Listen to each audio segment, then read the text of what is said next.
యేసుక్రీస్తు ప్రభువు 40 దినాలు ఉపవాసాలు ముగించుకొని బయటికి రాగానే లోకము కోసము లోక ఇచ్చలని ప్రేరేపించి అపవాది అయిన సాతాను అనేక రీతిలుగా యేసుక్రీస్తుని ప్రేరేపించడం మనం చూస్తాం. అయితే యేసుక్రీస్తు ప్రభువు కేవలం it's return in the Bible, వాక్యములో ఇది రాసి ఉన్నది అని వాక్యము ద్వారానే అపవాది అయిన సాతానును దెబ్బగొట్టినట్లు దేవుని యొక్క వాక్యం సెలవిస్తుంది. కాబట్టి ఒక క్రైస్తవుని జీవితంలో ఎన్ని ఉన్నా లేకపోయినా ఆ కుటుంబము, క్రైస్తవ కుటుంబము, ఆ యొక్క విశ్వాసి ఆ వాక్యానికి ప్రాధాన్యత ఇవ్వకుండా, వాక్యానికి ఇంపార్టెన్స్ ఇవ్వకుండా, దైవ సన్నిధికి ఇంపార్టెన్స్ ఇవ్వకుండా దేనికి ఇంపార్టెన్స్ ఇచ్చినా కానీ అపవాది అయిన సాతాను యొక్క ఉచ్చుళ్లలో ఈజీగా పడిపోవటానికి ఛాన్సెస్ ఉంటాయి. అనారోగ్యం వచ్చింది అంటే నీకు కావలసింది వాక్యము. ఆమెన్. నిందలు వచ్చినాయా, దానికి నీకు కావలసింది మనుషుల యొక్క ఆదరణ కాదు, దేవుని యొక్క వాక్కు కావాలి. సడన్ గా నీ కుటుంబంలో ఏదైనా నువ్వు నష్టపోయినావా, నీకు కావలసింది దేవుని యొక్క వాక్కు. ఈ విధంగా ఏ సంఘటన మన ఆధ్యాత్మికమైన జీవితాన్ని ఎదుర్కొంటుండే సమయంలో ఆ సంఘటనలో నిన్ను లేవనెత్తి ప్రోత్సాహపరిచి నిన్ను నడిపించేది కేవలము దేవుని యొక్క వాక్కు మాత్రమే. చప్పట్లు కొడదాం. కాబట్టి దేవుని వాక్కు లేకుండా నీవు మందిరానికి వచ్చి విడుదల పొందాలి అనే ప్రయత్నాలలో ఉంటే నువ్వు విడుదల పొందలేవు. యావత్ ప్రపంచంలో నువ్వు ఎక్కడైనా తిరుగు, ఎక్కడికి వెళ్ళినా నీకు, నీ కుటుంబానికి, నీ పిల్లలకి జరగవలసిన విడుదల అనేది జరగదు. కానీ నువ్వెక్కడికి కూడా పరిగెత్తకుండా మందిర ఆవరణంలో దేవుని యొక్క వాక్కును వినటానికి నువ్వు ప్రేరేపించబడి సిద్ధపడితే ఆ వాక్కు నిన్ను సర్వసత్యంలోకి నడిపిస్తుంది. గట్టిగా చప్పట్లు కొడదాం. కాబట్టి మరి ఒకసారి పరిశుద్ధాత్మ దేవుని యొక్క ప్రేరేపణ ద్వారా ఈ మాటలు నేను చెప్తూ ఉన్నాను. మన ఆధ్యాత్మికమైన ప్రయాణంలో మనకి అన్ని అనుకూలతలు ఉన్నప్పుడు మనం ఎంత సంతోషంగా మన ముఖము కనబడుతుందో, మన ముఖం యొక్క ఆ యొక్క కదలికలు ఏ విధంగా ఉంటాయో, మన జీవితంలో పోరాటాలు, వ్యతిరేకతలు, బంధకాలు, నష్టాలు సంభవించే సమయంలో కూడా మన ముఖంలో ఎటువంటి మార్పు కలగొద్దు. గట్టిగా చప్పట్లు కొడదాం.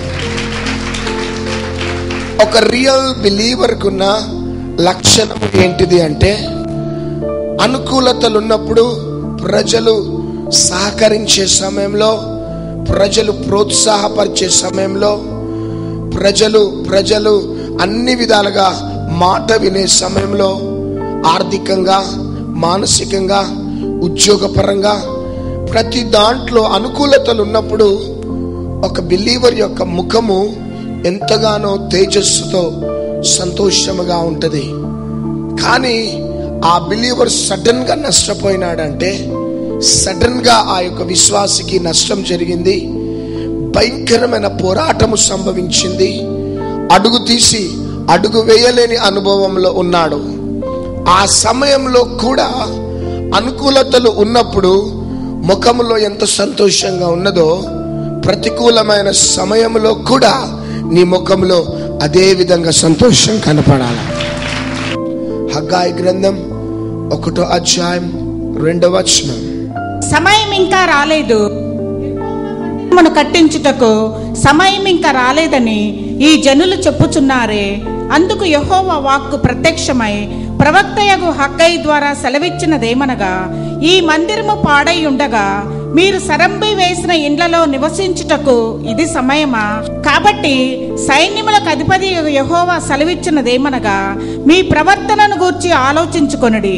మీరు విస్తారముగా విత్తినను మీకు కొంచెమే పండెను, మీరు భోజనము చేయుచున్నను ఆకలి తీరకయున్నది, పానము చేయుచున్నను దాహము తీరకయున్నది, బట్టలు కప్పుకొనుచున్నను చలి ఆగకున్నది. పనివారు కష్టము చేసి జీతము సంపాదించుకొనెనను జీతము చిరిగిపోయిన సంచిలో వేసినట్టుగా ఉన్నది. చాలు ప్రియ దేవుని బిడ్డలారా, బబులోను పట్టణంలో దేవుని యొక్క ప్రజలందరూ బానిసలుగా కొనుక్కోబడ్డారు.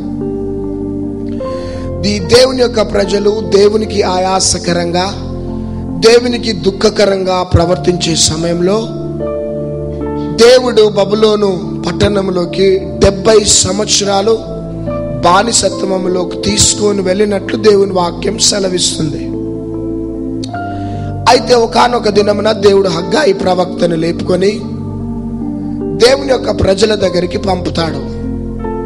ఈ హగ్గాయి వెళ్ళి దేవుని యొక్క ప్రజలతో ఏమంటాడంటే, మీరు కానీ మీ మనస్సును మార్చుకొని మీరు పశ్చాత్తాపపడి మారు మనస్సు పొంది మీరు దేవుని యొక్క మందిరాన్ని కట్టడానికి మీరు పూనుకొని మీరు ఆ విధంగా మీరు ప్రేరేపించబడితే దేవుడు మిమ్మల్ని బబులోను బానిసత్వములో నుంచి విడిపించి మిమ్మల్ని అంచెలు అంచెలుగా దీవించాలని ఆశపడుతున్నాడు అని హగ్గాయి ప్రవక్త దేవుని యొక్క ప్రజల బానిసత్వంలో ఉంటే వాళ్ళకి ఈ యొక్క ఇన్ఫర్మేషన్ ని పాస్ చేస్తాడు.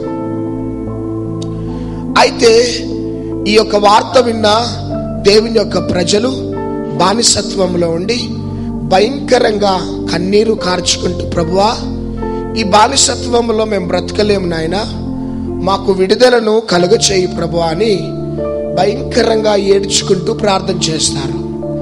మీరు కానీ మాకు విడుదలను అనుగ్రహిస్తే మేము ఇమీడియట్గా చేసే పని ఏంటిదంటే పడిపోయిన మందిరాన్ని కట్టడానికి మేము పూనుకుంటాం ప్రభువా అని పశ్చాత్తాపపడి కన్నీరు కార్చి వారు దేవుని దగ్గర ప్రార్థన చేసినప్పుడు హగ్గాయి ప్రవక్త ద్వారా సెలవిచ్చినట్లు దేవుడు తన ప్రజలకి విడుదలను అనుగ్రహిస్తాడు. చప్పట్లు కొడదాం.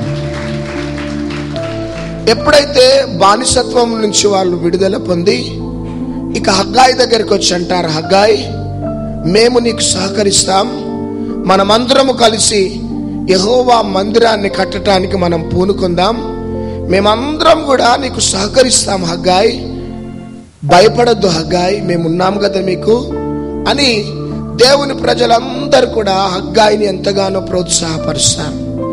ఈ హగ్గాయి ప్రవక్త ఎంతో సంతోషిస్తాడు. ప్రభువా, ఈ మీ ప్రజలకి మీరు మారు మనసు కలుగజేసినందుకు వందనాలు, అంతేకాక మందిరాన్ని కట్టడానికి వీళ్ళకంతా కూడా మీరు ప్రేరేపణిచ్చినందుకు నీకు వందనాలు ప్రభువా అని దేవుణ్ణి స్తుతిస్తాడు. కానీ ఎప్పుడైతే ఈ ప్రజలు విడుదల పొందుకొని మందిరాన్ని కట్టడానికి పూనుకుంటారు, సడన్ గా శత్రువులందరూ కూడా వచ్చి వారి మీద అటాక్ చేయటం అనేది ప్రారంభం అవుతుంది. ఎప్పుడైతే శత్రువులు వచ్చి అటాక్ చేస్తూ ఉంటారో వాళ్ళు ఏం చేస్తారంటే మందిరం యొక్క పునాది వేసేసి ఆ మందిరం యొక్క పని ఆపేసి ఇక వారి యొక్క గృహాలు కట్టుకోవటం ప్రారంభిస్తారు. వారి ఇండ్లు కట్టుకోవటము, వారి యొక్క స్లాబ్ బిల్డింగ్స్ కట్టుకోవటము, పొలాలు కొనుక్కోవటము, ఇండ్లు కట్టుకోవటము, భూములు కొనుక్కోవటము అనేది ప్రారంభిస్తారు. అప్పుడు మరలా దేవుడు హగ్గాయి ప్రవక్తని ప్రేరేపించి ఈ ప్రజల దగ్గరికి పంపుతాడు. అప్పుడు ఈ హగ్గాయి వెళ్ళి 1వ అధ్యాయం 2వ వచనంలో ఏమంటున్నాడంటే, సమయము ఇంకా రాలేదని ఈ జనులు చెప్పుచున్నారే, అందుకు యెహోవా వాక్కు ప్రత్యక్షమై ప్రవక్తయగు హగ్గై ద్వారా సెలవిచ్చినదేమనగా, ఈ మందిరము పాడై ఉండగా మీరు సరంబి వేసిన ఇండ్లలో నివసించుటకు ఇది సమయమా? చాలు చూడండి, మందిరమును కట్టడానికి బయలుదేరిన ఈ ప్రజలు మందిరాన్ని కట్టకుండా మందిర పనులను ఆపేసి వీరి సొంత బిల్డింగ్స్ కట్టుకోవటం, స్లాబ్ బిల్డింగ్స్ కట్టుకోవటం ప్రారంభిస్తారు. అప్పుడు హగ్గాయి అంతరంగంలో ఉన్న దేవుని యొక్క వేదనను దేవుని ప్రజలకి వర్ణిస్తూ ఉన్నాడు. ఏమంటున్నాడంటే, సమయం ఇంకా రాలేదు అనేసి మీరు అంటున్నారు. దేవుని యొక్క మందిరము పాడైపోయి ఉండగా సరంబి వేసిన ఇండ్లలో నివసించుటకు ఇది మీకు సమయమా? ప్రియ దేవుని బిడ్డలారా, మీరు ఎప్పుడైతే ఆ విధంగా మీ ప్రవర్తనను మార్చుకున్నారో, మీరు ఎంత కష్టపడ్డా కానీ మీ కష్టార్జితంను మీరు అనుభవించలేకపోతూ ఉన్నారు. మీరు డబ్బు సంపాదిస్తున్నారే కానీ ఆ డబ్బు అంతా కూడా వృధా అయిపోతున్నది.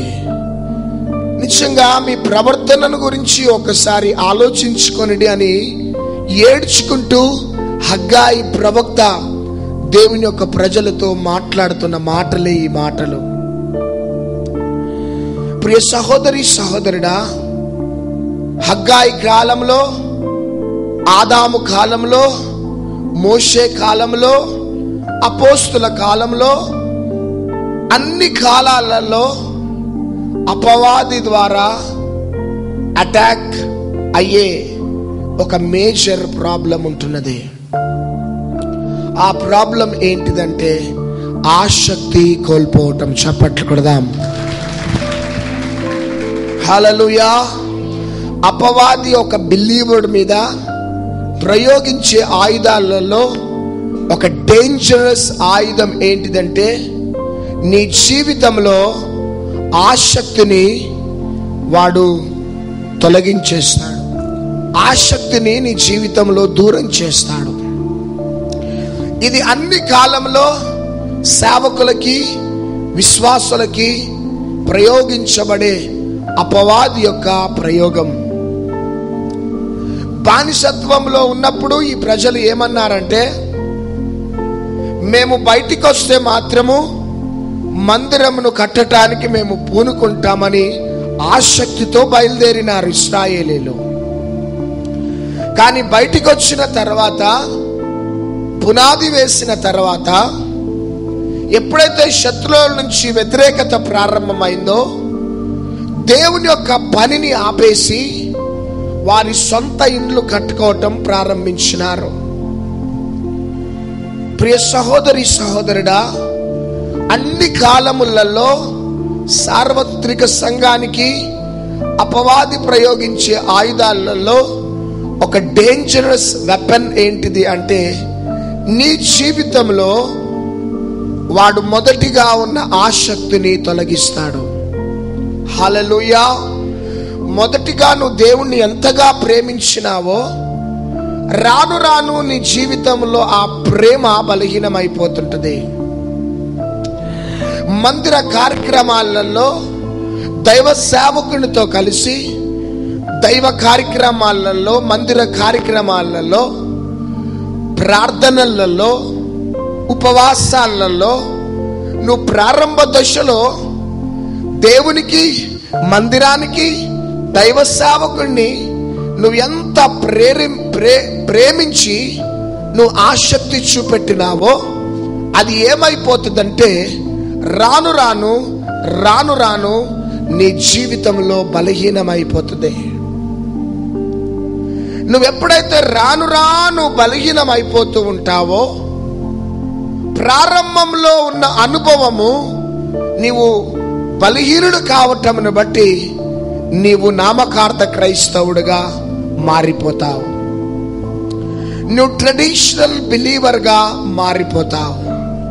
నువ్వెప్పుడైతే నామకార్థ క్రైస్తవుడుగా మార్చబడతావో అప్పుడు అపవాది నిన్ను, నీ కుటుంబాన్ని వాడు నిర్మూలం చేస్తాడు. ప్రారంభంలో మంటతో లేచిన సేవకులు ఇప్పుడు అడ్రస్ లేరు. ప్రారంభంలో మంటతో లేచిన విశ్వాసులు ఇప్పుడు వెతికినా దొరకటం లేదు. మారుమనసు పొందినప్పుడు ఉన్న ఆ ఎక్సైట్మెంట్, బాప్టిజం తీసుకున్నప్పుడు ఉన్న ఆ ఎక్సైట్మెంట్ గ్రాడ్యువల్ గా ఒక సేవకుని జీవితంలో, ఒక బిలీవర్ జీవితంలో, సార్వత్రిక సంఘంలో గ్రాడ్యువల్ గా ఆ డిప్రెషన్ లోకి వెళ్ళిపోవటమును బట్టి ఇంకా పట్టణాలలో ఉజ్జీవం అనేది కొనసాగించబడలేకపోతున్నది. అందుకనే కీర్తనకారుడు ఏమంటున్నాడంటే, కార్యారంభము కంటే కార్య అంతము మేలు. ప్రారంభ దశలో ప్రతి బిలీవర్ కి ఆ ఎక్సైట్మెంట్ ఉంటుంది, ఆ మంట ఉంటుంది, ఆ రోషం ఉంటుంది, ఆ ప్యాషన్ ఉంటుంది. ఉపవాసాలు ఉండే విషయంలో, ఉదయకాల సమయంలో వేకువజామునే లేచి చీకటిగా ఉన్నప్పుడు దేవుణ్ణి వెతికే విషయంలో, దైవ సేవకునితో కలిసి దైవ కార్యక్రమాలలో పార్టిసిపేట్ చేసే విషయంలో, సాపలు వేసే విషయంలో, మందిరం ఊడ్చే విషయంలో, అన్ని విధాలుగా క్రీస్తుని అంగీకరించినప్పుడు ఉన్న ఆ ఎక్సైట్మెంట్ గ్రాడ్యువల్ గా ఒక బిలీవర్ లో తగ్గిపోతూ ఉంటుంది. కానీ అందుకనే దేవుడు ఏమంటున్నాడంటే, మీరు బబులోను పట్టణంలో ఏ ఎక్సైట్మెంట్ తోని మీరు తీర్మానం చేసుకున్నారో, ప్రభువా మీరు గాని ఈ యొక్క బబులోను రాజు నుంచి మమ్మలను గాని విడిపిస్తే మేము బయటికి వెళ్ళినాము అంటే మందిరం కంప్లీట్ అయ్యేదాకా మేము నిద్రపోము. ఆమెన్. మందిరం ఇనాగ్రేషన్ అయ్యేదాకా కూడా మేము వెనకంజ వెయ్యము ప్రభువా అని బలమైన తీర్మానం తీసుకున్నారండి దేవుని ప్రజలు. హగ్గాయి సంతోషించినాడు, దేవుడు సంతోషించినాడు. కానీ రిలీజ్ అయి బయటకు వచ్చినారు, పునాది వేసినారు. శత్రువు యొక్క పోరాటం ప్రారంభం కాగానే మొదటిగా ఉన్న ఆ ఆసక్తి, మొదటిగా ఉన్న మంట గ్రాడ్యువల్ గా తక్కువ కావటము అనేది మనం చూస్తున్నాం. అందుకనే హృదయ వేదనతోని ఈ హగ్గాయి ప్రవక్త వచ్చి దేవుని ప్రజలతో అంటున్నాడు, మీరు సమయం ఇంకా రాలేదని మీరు సమర్థించుకుంటున్నారే. మందిరం పాడైపోయి ఉంటే సరంబి వేసిన ఇళ్లలో నివసించటకి ఇది సమయమా? ఇది మీకేమైనా న్యాయమేనా? మీ ప్రవర్తనను ఒకసారి జ్ఞాపకం చేసుకోండి అని కన్నీటితో ఈ యొక్క ప్రవక్త దేవుని ప్రజల దగ్గర విలపిస్తూ ఉన్నాడు. మొదటిగా బాప్తిజం తీసుకొని మారు మనసు పొందినప్పుడు ఎంత ఎక్సైట్మెంట్ ఉండే యేసయ్య మీద నీకు. ఇంకా చీకటిగా ఉన్నప్పుడు వేకోజామునే లేచి, శరీరం సహకరించకపోయినా, పరిస్థితులు సహకరించకపోయినా, ఎంత ప్రేమతో యేసయ్యని ప్రేమించి ప్రార్థనలోనూ ముందుకు సాగినావు సహోదరుడా, సహోదరి. ఆదివారం రాగానే నీవు నీ కుటుంబము పరిగెత్తుకుంటూ మందిర ఆవరణంలో పడ్డ మొదటి అనుభవాలు నువ్వు మర్చిపోయినావా సహోదరుడా, సహోదరి?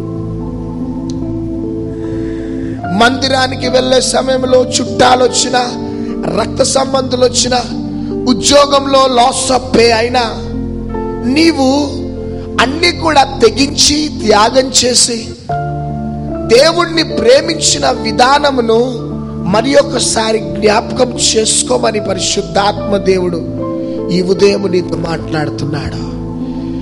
ఏమైపోయింది ఆ మొదటిగా ఉన్న ప్రేమ? ఏమైపోయింది ఆ మొదటిగా ఉన్న క్రీస్తుపై ఉన్న త్యాగం? ఏమైపోయింది ఆ మొదటిగా ఉన్న క్రీస్తు మీద ఉన్న ప్యాషన్? ఉపవాస ప్రార్థనలు అనగానే ఉపవాసాన్ని డిక్లేర్ చేసుకొని మందిరంలో దైవ సేవకునితో సంఘముతో కలిసి ఉపవాసాలలో పరిగెత్తిన అనుభవాలు ఏమైపోయినాయి? దైవ కార్యక్రమాలలో చురుకుగా రాత్రింబగళ్ళు పాలు పొందిన అనుభవాలు ఏమైపోయినాయి? అందుకనే కార్యారంభము కంటే కార్య అంతము మేలు.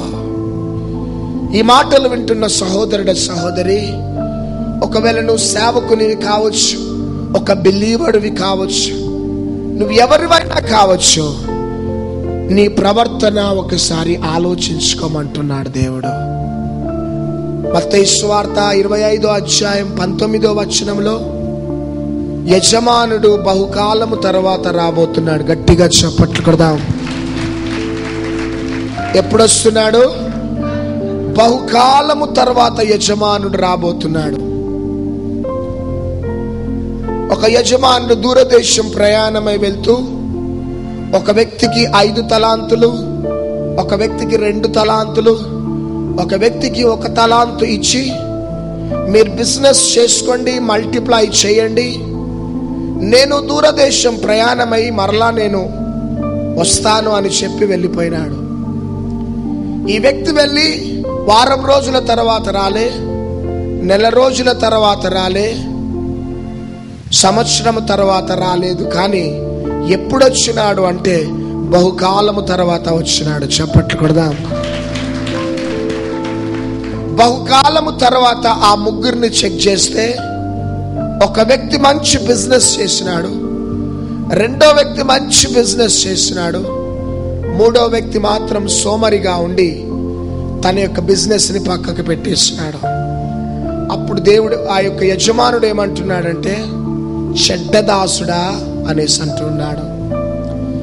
నా ప్రియ సహోదరుడా, సహోదరి, మన యేసయ్య త్వరగా రాబోతున్నాడు. ఆమెన్, హల్లెలూయా. ఆయన మరలా రెండోసారి ఎప్పుడు వస్తాడు అంటే బహుకాలము తర్వాత రాబోతున్నాడు. గట్టిగా చప్పట్లు కొడదాం. ఆయన ఎప్పుడు వస్తాడో తెలియదు, ఆయన చెప్పిరాడు. ఆయన వచ్చినప్పుడు దేవుడు నీకు ఏ రక్షణ అనుభవంనైతే ఇచ్చినాడో, ఏ మారు మనస్సు అనుభవంనైతే ఇచ్చినాడో, అది మరలా నీ జీవితంలో చెక్ చేయటానికి ఆయన రాబోతున్నాడు. ఆయన వచ్చినప్పుడు ప్రారంభ దశలో ఉన్న అభిషేకము కంటే నీ అభిషేకము పెరిగి ఉండాలి. ఆమెన్. ప్రారంభంలో ఉన్న ప్రార్థనా జీవితము కంటే, అభిషేకము కంటే, దేవుని మీద ఉన్న మొదటి ప్రేమ కంటే ఎక్కువగా ఆ ప్రేమలో అభివృద్ధి అనేది ఆ యజమానుడు చూడాలని ఆశపడుతున్నాడు. ఆయన వచ్చినప్పుడు నీ ప్రార్థనా జీవితంలో అభివృద్ధి చూడాలని ఆశపడుతున్నాడు. కానీ ఆయన వచ్చినప్పుడు నువ్వు బలహీనమైన స్థితిలో, ఎండిపోయిన స్థితిలో, చచ్చిన స్థితిలో నీ క్రైస్తవ జీవితము ఉంటే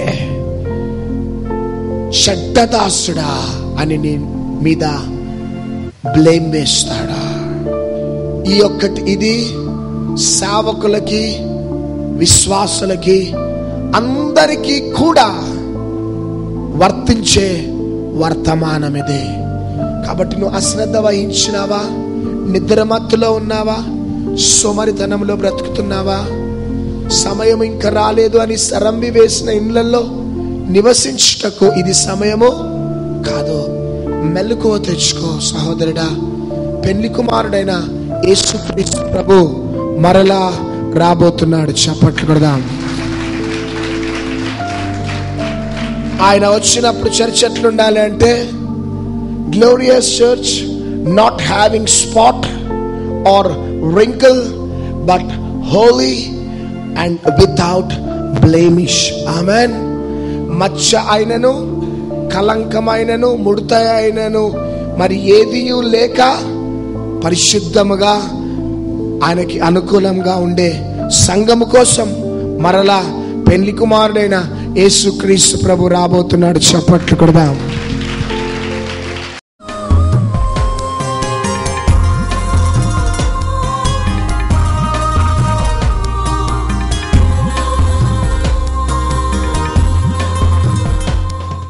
నా సాక్ష్యం ఏమనగా, మా పాపకి చాలా ఫీవర్ ఉండే అనమాట. ఆ ఫీవర్లో కాలు చేతులు అస్సలు పని చేయలేదు, మొత్తానికి పడుకునే ఉండేదన్నమాట. నెల 15 రోజులు బెడ్ మీదనే పడుకొని ఉంది, ఏ మాత్రం పని చేయలేవు కాలు చేతులు. ఎప్పుడైతే మేము ప్రేయర్కి ఇక్కడికి వచ్చామో, మరి అక్కడ లాస్ట్లోనే కూర్చున్నాము. అద్భుతంగా పాస్టర్ గారి ఇక్కడ ప్రార్థన చేస్తుంటే స్టేజ్ ఎక్కడానికి మా అమ్మాయికి చాలా భయము, పాస్టర్ దగ్గరికి రావడానికి ఇష్టపడలేదు. అయినప్పటికీ కూడా మేము ఎలాగంటే ఇద్దరం భార్యాభర్తలను కలిసి తీసుకొచ్చి ఇక్కడ నిలబెట్టినప్పుడు పాస్టర్ గారు ఇట్లా చేయి పెట్టడంతో టక్కుమని ఆమె చక్కగా లేచి నిలబడి ఇక్కడ స్టేజ్ పైన పరిగెత్తిపించారు. అద్భుతంగా నడిచింది. నాకు ఒక వారం కిందట ఒళ్ళంతా బాగా ఎలర్జీ వచ్చేసి దద్దులు వచ్చేసాయి. అయితే ఇక్కడ నేను తీసుకెళ్ళిన ప్రేయర్ ఆయిల్ ఉండింది. మా మమ్మీ వెంటనే చూసి ఒళ్ళంతా రుద్దేలేకి వెంటనే ఒక 20 నిమిషాల్లో తగ్గిపోయింది. సాయంత్రం కల్లా మంచిగా అయిపోయింది దేహం అంతా. దేవునికి స్తోత్రం. మరి గత వారంలో నాకు చాలా సీరియస్ అయింది. మరి వైరల్ ఫీవర్ 2 సార్లు వచ్చేసరికి ఆ 2 సార్లు జ్వరంలో నాకు ఊపిరితిత్తులు బాగా నిమ్మొచ్చేసి అది గుండె కొట్టకై అది చాలా సీరియస్ అయింది. హాస్పిటల్ అడ్మిట్ చేశారు. అవి డాక్టర్స్ అయితే కొంచెం క్యాన్సర్లా అనుమానం కూడా ఉందని చెప్పారు. అయితే మా అబ్బాయి ఫ్లైట్ డ్రైవర్కి ఫోన్ చేసి ప్రార్థన చేయని చెప్పారు, సాక్ష్యం చెప్తా అన్నారు. మరి దైవజనులు కూడా మరి టెస్టులు మరి మా డాక్టర్స్ టెస్టులు అన్నీ రాశారు. ఆ టెస్టుల్లో ఏది కూడా లేకుండా నార్మల్ రావటాకని చెప్పి ప్రార్థన చేశారు. అయితే దేవుని కృపను బట్టి దైవజనులు ప్రార్థన బట్టి మరి ఆ టెస్టులో నాకు ఏది లేకుండా అన్ని నార్మల్ రావడానికి దేవుడు సహాయం చేశారు.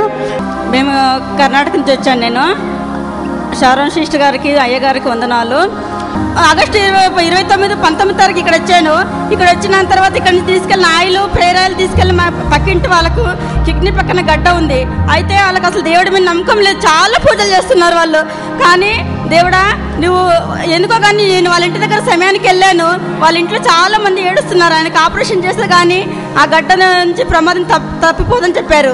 కానీ నేను చెప్పాను, మా దేవుడి గురించి మీకు తెలియదు, నేను ఇచ్చే ప్రేయర్ ఆయిల్ ఖర్చు వాడితే ఆయనకు ఆపరేషన్ లేకుండా నార్మల్ రిపోర్ట్ వస్తుందని చెప్పాను.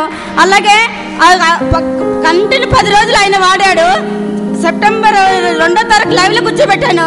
అద్భుత రీతిలో దేవుడు లైవ్లోనే ఆయన ముట్టి ఆయనలో ఉన్న కిడ్నీ పక్కన ఉన్న గడ్డను తీసివేశాడు.